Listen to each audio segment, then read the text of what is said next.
All right, another hypothesis test example. Remember when I said when we were breaking down claims into null hypothesis and alternative hypothesis, that it was important because it's going to depend on, or it's going to change how we draw the picture, the distribution.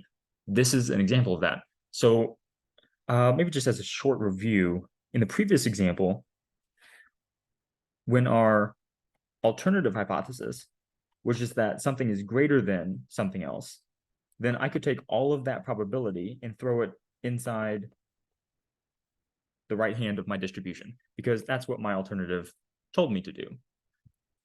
But here, we're going to see that our alternative is that our proportion is just not equal to the null hypothesis, which means that it would be significant if I was on the left or the right-hand side.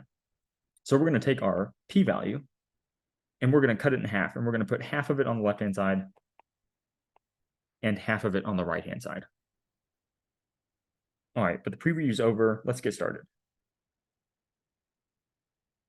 A pharmaceutical company claims that a drug negatively affects 3% of its users. So immediately, before we talk about our study, let's break that claim down into a null hypothesis and an alternative hypothesis. The claim is that it's exactly 3%.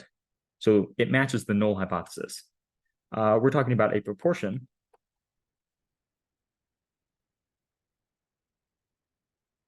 So our alternative hypothesis will be that it's not equal to 3%. Right? The claim isn't about it's greater than 3% or it's less than 3%. It's just saying that it is 3%. So it's going to be significant if we're not 3% or to the left or to the right.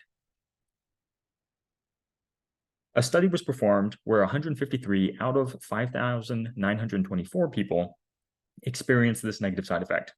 Using a probability threshold of 10%, we test this claim. So let's draw a picture. Oh, before we jump into that, let's write down some relevant information.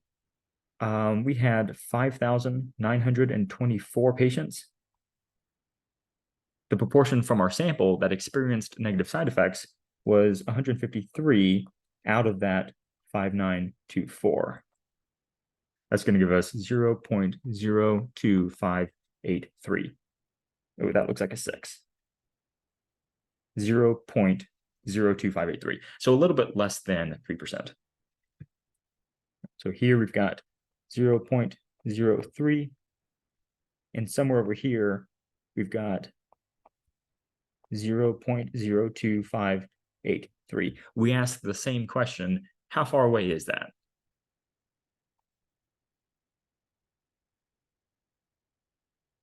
So when we put our probabilities here, what threshold do we want to use?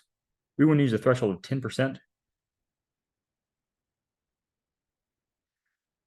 So because my alternative hypothesis is just that it has to be not equal to 3%, I'm going to take that 10% and I'm going to put 5% of it on that side and 5% on that side, leaving me with 90% in the middle.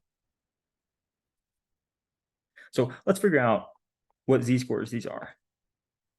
What are the critical z-values that give me 5% into my tails? So this positive z-value right there has 5 plus 90, 95% to the left of it. If I navigate over to my z-score table and I go through these probabilities looking for 95, I see that I'm trapped between these two. So I'm looking for the z-score 1.645. That's the z-score that's right in the middle of these two.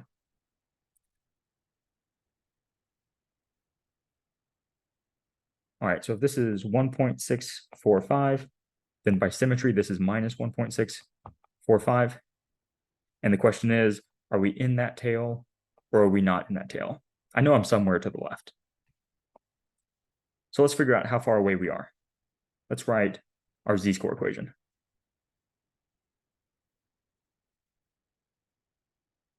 Our proportion minus the center proportion divided by standard deviation, where the standard deviation we pick is the standard deviation of proportions.